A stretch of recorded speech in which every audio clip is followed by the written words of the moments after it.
Everything up until this point has been about being an efficient and effective organization when things start to scale. Now, don't get me wrong, you can still be successful with an organization that focuses on influence and power, but you will likely not stay successful. A lot of companies that were once on the S&P 500 index fall victim to their own bureaucratic slowdown. They start to resist innovation that might threaten or cannibalize on their existing business model, Lex record industry.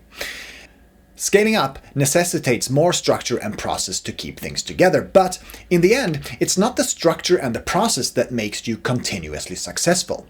It is how you react when there's a need for change. We need to ask ourselves if we tend to focus on retention of personal influence, either from fear of losing personal prestige or simply a distrust in other people's abilities, or whether we focus on making change an easy and natural part of how we do things. It is far too common, when a solution or a change is suggested, to meet a wall of no. In some organizations, saying no has evolved into a status symbol, a way of showing one's authority and significance in the organization. Even though the needed change is absolutely obvious, it has become perfectly fine to shoot suggestions down without providing a counter-proposal or a way to express what would need to be changed in order for us to say yes to the suggestion. Obstruction is the norm and how we signal competence and influence.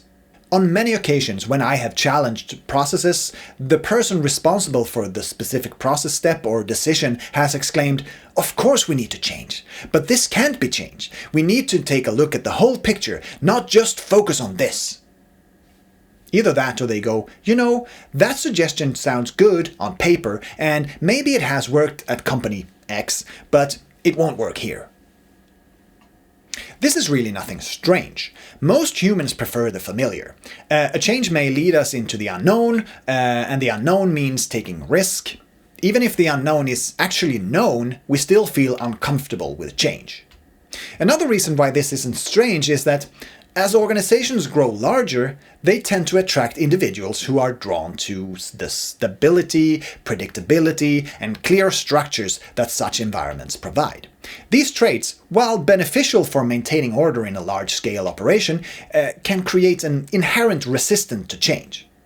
Conversely, people who thrive in fast-paced, ever-changing work environments are less likely to seek out or remain in such an organization. This self-selection process reinforces a culture that values consistency over agility, making it increasingly challenging to implement and sustain significant change.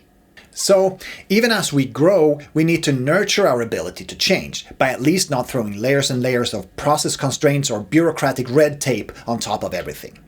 Then we stagnate. Because what we really need is a hypothesis and a way to evaluate the result. It shouldn't be harder than that. But it always is, once things start to grow and get big. So, we need to find a way to make change small, in a smaller context that doesn't require convincing 500 people to work in the same direction.